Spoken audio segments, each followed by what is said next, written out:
আমার স্টাইলে চিকেন বিরিয়ানি, এটা কলকাতা স্টাইল নয় আর সাউথ ইন্ডিয়ান স্টাইল নয়। তবে আমার হাতে চিকেন বিরিয়ানি যারা যারা খেয়েছে তারা কিন্তু প্রশংসায় তারা কিন্তু এখনও অবধি বলে, দাদা তোমার হাতে চিকেন বিরিয়ানির রেসিপিটা একবার অন্তত কমসে কম ভিডিও করে ছাড়ো। তবে আমি আজকে সকাল থেকে ভাবলাম তাদের জন্য রেসিপিটা করব। তবে চলো, চিকেন বিরিয়ানি বানানোর জন্য আমি প্রথম নিয়ে নিচ্ছি তেল নেওয়ার পরে আমি দিয়ে দিচ্ছি গোটা গরম মশলা জানো তোমরা, দালচিনি, এলাচ, তেজপাতা, লবঙ্গ দিয়ে তারপরে দিয়ে দিচ্ছি পেঁয়াজ।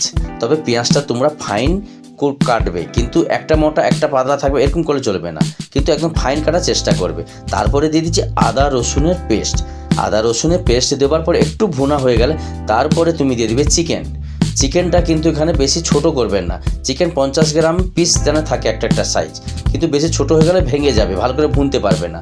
তারপরে দিয়ে দিচ্ছি নুন আর লঙ্কা গুঁড়োটা দেখবে যেন একটু লাল হয় ভাব, সেই লঙ্কাটা নেবে, একেবারে ফিকা যেন কালারটা সেটা না হয়। তারপরে দিয়েছি টক দইটা দিয়ে এখানে আস্তে আস্তে করে ভুনবে, তবে চেষ্টা করবে চিকেনটাকে একটু ভালোভাবে ভুনতে। তারপর অন্যদিকে বসিয়ে দিয়েছি জল আর এখানে দিয়ে দিচ্ছি পরিমাণ মতন নুন।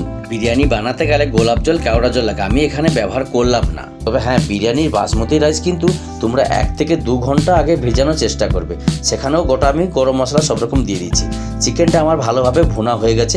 তারপরে আমি দিচ্ছি পিস্তা, অনিয়ন আর কাঁচা লঙ্কা আর যেটা আছে পুদিনা পাতা, ওটা হচ্ছে উপর থেকে দিয়ে আমি একটা গোটা লেবু রস দিয়ে দিচ্ছি।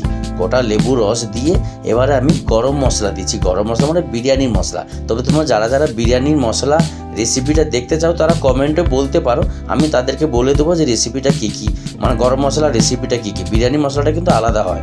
এদিকে দেখো আমার জল ফুটে গেছে, আমি বাসমতি রাইস ধুয়ে রেখেছিলাম সেটা দিয়ে দিলাম, কিন্তু মিনিমাম 1 ঘন্টা ভেজাতে হয় রাইসটাকে, কখনো সঙ্গে সঙ্গে রাইসটা করার চেষ্টা করবে না।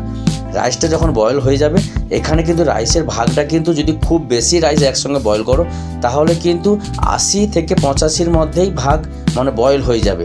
যদি 1-1.5 কিলো হয় তাহলে তুমি 90 ভাগ এখানে মানে সেদ্ধ করে নিতে পারো। আমি কিন্তু আমার 1.5 কিলো রাইস আছে, যেহেতু আমি একেবারে 90 ভাগ আমি সেদ্ধ করে নিয়েছি। তারপরে দেখো জল সমেত রাইসটা তুলতে থাকবে, একেবারে জল ঝরিয়ে রাইস তুলবে না, কেন 10 ভাগ এখানে কিন্তু স্টিমে সেদ্ধ হবে। একেবারে বেশি জল উঠাবে না আর একেবারে শুকনো করে উঠাবেন না। তারপরে দিয়ে দিচ্ছি উপর থেকে দুধটাকে তোমরা গরম করে নেবে, কাঁচা দুধ দেবে না। তারপরে দিচ্ছি ঘি, তারপরে দিয়ে দেবো বিরিয়ানির মশলা আর পিস্তা, অনিয়ন। তবে আমি বারবার বলছি বিরিয়ানির মশলার কিন্তু ভাগ অন্য আছে, গরম মশলা নয়। যদি মশলার রেসিপিটা দেখতে চাও তাহলে আমাকে কমেন্টে জানাতে পারো, রেসিপিটা করে দেখাবো। আমি আর দিয়ে দিচ্ছি ডিম সেদ্ধ। তারপরে আমি এটাকে ঢাকনা দিয়ে একটা তাওয়া বসিয়ে নিচে এটাকে হাই ভোল্টেজে দম দিতে হবে, একেবারে কম করে গ্যাসটা রাখবে না, পুরো ফুল ভালোভাবে এটা গ্যাস বাড়িয়ে হিট দেবে। তবে দম দেবে 5 থেকে 7 মিনিট দেবে, তবে জল যতটাই উঠেছে সেইভাবে দেখে দম দিবে। বিরিয়ানি দম হয়ে গেলে সঙ্গে সঙ্গে ঢাকনা খুলে নেবে না, মিনিমাম আধা ঘন্টা ছেড়ে দিবে, তারপরে ঢাকনাটা খুলবে। তবে তোমরা এইভাবে বিরিয়ানিটা একবার বানিয়ে দেখো, তারপরে বলবে। তবে এই বিরিয়ানি একেবারে অন্যরকম স্বাদ, অন্যরকম টেস্ট। তবে কারা কারা কোথা থেকে ভিডিওটা দেখছো অবশ্যই জানিও। টাটা।